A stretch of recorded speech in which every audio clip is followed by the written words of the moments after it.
Assalamualaikum, dear student. How are you? Welcome you, Superior Group of College Learning Management System. आज बेटा हम जो lecture पढ़ने जा रहे हैं उसमें एपिक स्ट्रेसेस है। ये शॉर्ट क्वेश्चन और लॉन्ग क्वेश्चन दोनों हिसाब से बोर्ड के लिए इम्पोर्टेंट। एक ऐसा रिलेशनशिप है जो कि जीन्स जो हैं उनके दरमियान में होता है।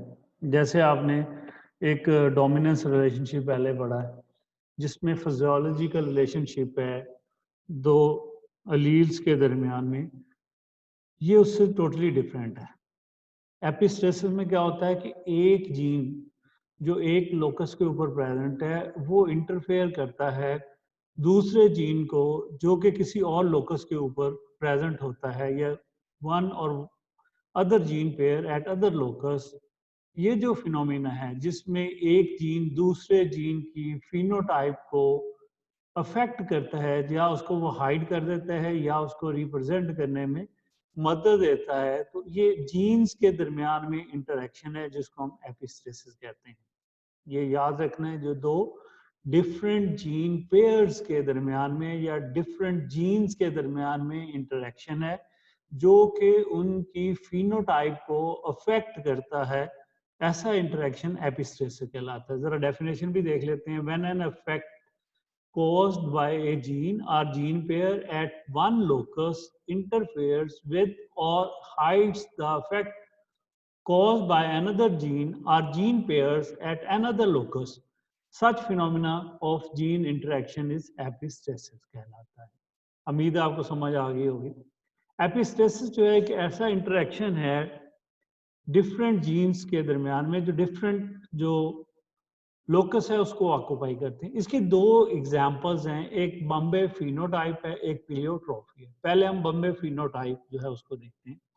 बॉम्बे फिनोटाइप में आपको पता है ABO ब्लड ग्रुप जो है इसको हमने पढ़ा, और ABO ब्लड ग्रुप जो है वो बेस्ड अपॉन एंटीजन A और B के ऊपर ये ब्लड ग्रुप है जो मल्टीपल अलील की एग्जाम्पल में आपने पढ़ा है। दो जीन्स हैं इसके, जीन A जिसको IA और दूसरे को IB, जो कि एंटीजेंस बनाते हैं, और इनका एक रिसेसिव आपने I पढ़ा है। इनका जो एंटीजन है, एंटीजन कहाँ होती है हमें पता है, RBC रेड ब्लड सेल्स के ऊपर अटैच होती है। तो इनके अफेक्ट को, यानी कि जीन IA और जीन IB जो है उसके अफेक्ट को जो कंट्रोल करता है वो एक और जीन है जो कि जीन H कहलाता है। ये जो जीन H है ये 19 क्रोमोसोम के ऊपर इसका लोकस प्रेजेंट है, जबकि ABO ब्लड ग्रुप ऑलरेडी आप पढ़ चुके हैं, वो क्रोमोसोम नंबर 9 जो है उसका लोकस उसके ऊपर प्रेजेंट है, यानी कि वो वहां पे उसकी पोजीशन है, जबकि ये 19 के ऊपर इसकी पोजीशन है। अब H जीन क्या करता है, ये एक प्रिकर्सर बनाता है, यानी कि एक सब्सटेंस बनाता है जिसको हम H सब्सटेंस कहते हैं। ये जो H सब्सटेंस है ये बेसिकली एक किस्म की आप समझ लें कि गम गूंद की तरह है, एक स्टिकी सब्सटेंस है जो कि RBC जो है उसको अटैच करता है एंटीजन के साथ, यानी कि जो एंटीजन अटैच होती हैं RBC उसकी अटैचमेंट के लिए सब्सटेंस H जो है इसका होना जरूरी है।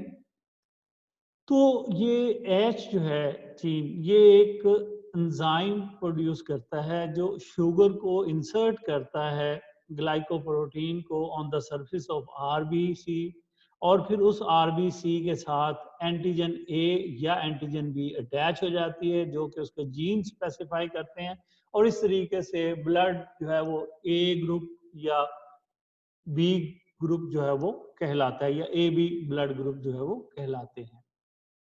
अब होता क्या है ये आप देखेंगे, ये ब्लड ग्रुप A क्यों है, क्योंकि RBC के ऊपर A अटैच है। ये B क्यों है, क्योंकि RBC के ऊपर B अटैच है। ये AB क्यों है, क्योंकि एंटीजन A और एंटीजन B दोनों RBC के ऊपर अटैच हैं। O क्यों है, क्योंकि इनमें एंटीजन होते ही नहीं है। अब बॉम्बे फिनोटाइप में क्या है कि एंटीजन A और एंटीजन सारी प्रेजेंट हैं। अगर ये ब्लड ग्रुप क्या होगा, O होगा। क्यों O होगा कि एंटीजन A तो प्रेजेंट है, ये जीनोटाइपिकली A है, लेकिन क्योंकि ये एंटीजन इसके साथ अटैच नहीं है लिहाजा ये फिनोटाइपिकली ब्लड ग्रुप O होगा। अब H जो है, अगर ये डोमिनेंट है तो ये ग्लाइकोप्रोटीन मॉलिक्यूल, शुगर मॉलिक्यूल को इंसर्ट करेगा, जो कि ग्लाइकोप्रोटीन है, जो वहां पे अटैचमेंट का काम करेगी।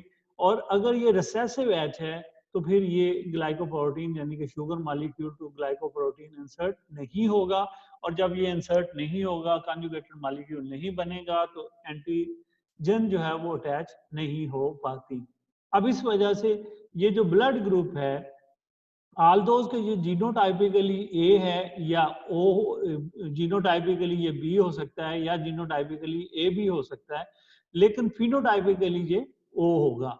ऐसे ब्लड ग्रुप को बॉम्बे फिनोटाइप, ये केस क्योंकि बॉम्बे में सबसे पहले डिस्कवर हुआ था तो उसी बेस के ऊपर इसका नाम भी रखा गया। तो ये उसकी बेसिक रीजन है।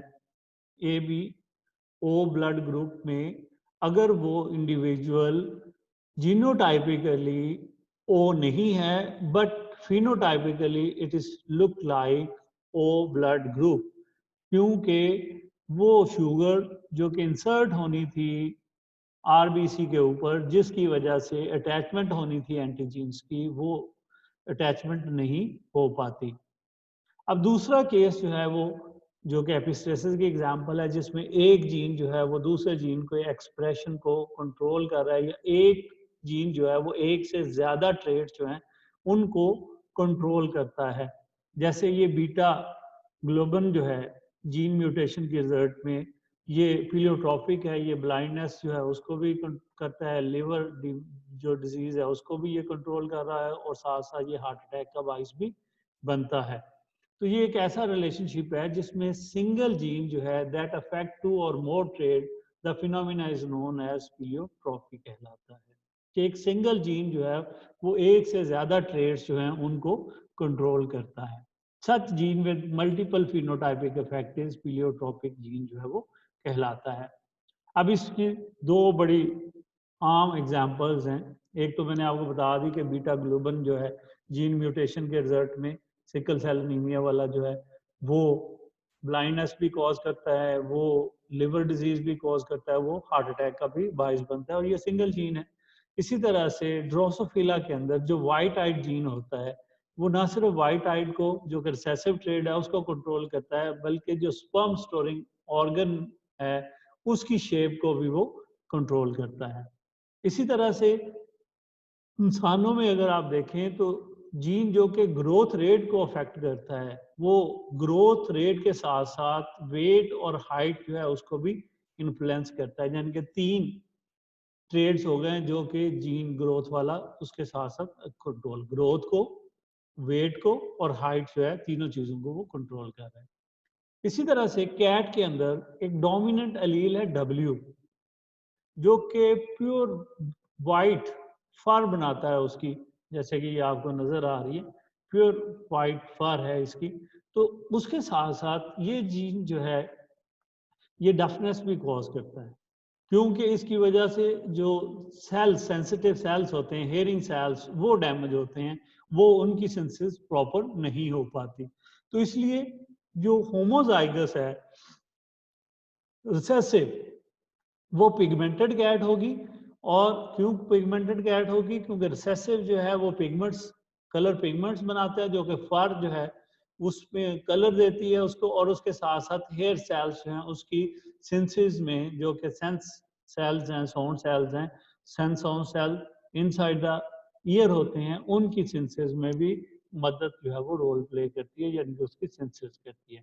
तो लिहाजा कैपिटल W उसमें पिगमेंट्स जो हैं वो प्रॉपरली नहीं सिंथेसाइज हो पाते, लिहाजा उसकी फर जो होती है वो वाइट होती है, और उसके साथ साथ वो डेफनेस मीन वो बहरी भी होती है, उसको वो सुनती भी नहीं है।